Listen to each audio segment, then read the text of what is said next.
I already know what they're going to ask. My apologies for not being able to answer before.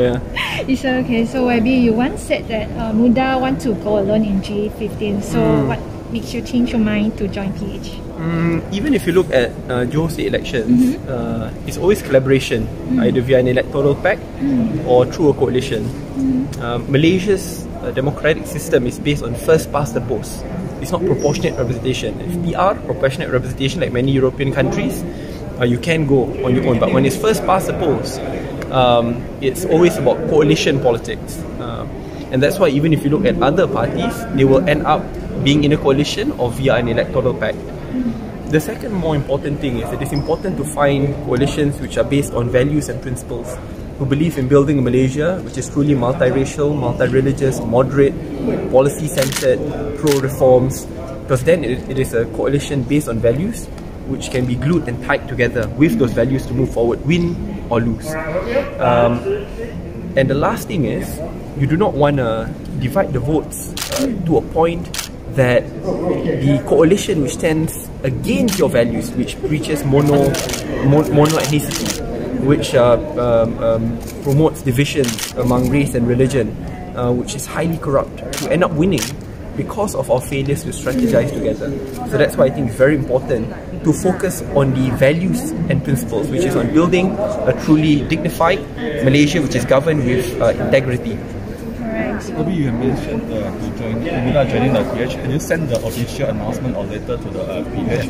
So as I shared previously, all the meetings previously were very much informal, but it has been there for the past few months. The formal application will be sent today to PH leadership, requesting for a formal meetup to be guided on what's the best way to move forward. But the intention has been made very clear. And the informal meeting with the PH leadership, how is their reaction for MUDA to joining the PH? I mean, so far it's been very positive.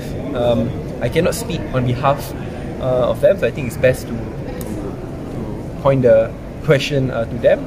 But for MUDA, we take the comments and criticism with an open heart. If anything, we have a lot to learn and we have a lot to serve. And that's where our focus is on providing solutions to fellow Malaysians. Preferably on internal politicking, we'll keep it behind closed doors, and that's why we have not been responding to those kinds of personal criticisms, which I think perfectly legitimate for them to raise up, but I'll answer behind closed doors. However, we want to focus on finding solutions for Malaysians now, because the time is dire. Big floods are coming end of November. The inflation rate is expected to get worse, especially with the OPR increase yesterday. And at the same time, we're looking at an underemployment crisis, despite as we enter the phase of pandemic, and the unemployment level is relatively okay, about 4%, but the number of underemployed Malaysians have doubled, right? Therefore, you're looking at 1.5 million graduates who are working in jobs which have absolutely nothing to do with their field and being underpaid, working about 1,800 ringgit, but yet working in Klang Valley and expecting to have a basic decent living. So I think we should be focusing on issues instead of internal politics.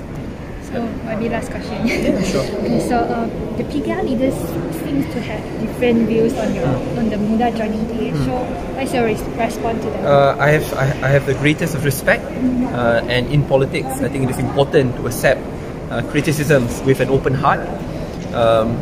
It's just that I think it is my duty to answer these criticisms and concerns. For example, that MUDA may not necessarily be a trustworthy partner. I like to remind my colleagues and friends that during the time of Sheraton, they can ask their top leadership.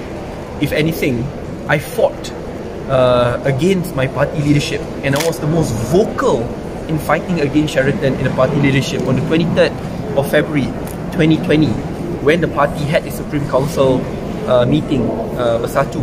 I was the most vocal critic of it, so vocal to a point that when there was a meeting at night at Sheraton, among all Bersatu MPs, I was the only one who spoke up against it and went out early. And when I went out early, you can check with PH leadership, I called them up saying, please go to the Prime Minister's office and let's try to get our work together. When they went, I was there. I was there with Datuk Sri Azizah, Datuk Sri Anwar, Guan Eng, and also Abang Mat.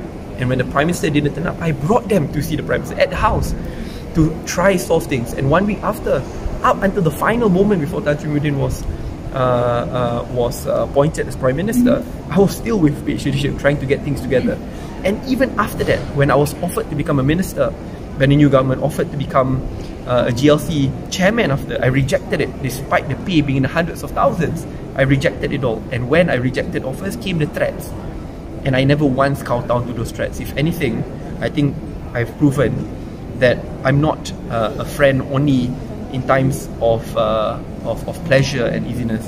I'm here to stay because I believe in the values, cause and principles in building a truly united and prosperous Malaysia where all Malaysians be treated equally. And again, MUDA is not just about me. The more 80,000 members of MUDA are those who have never joined any political parties before and believe in building a truly multiracial Malaysia.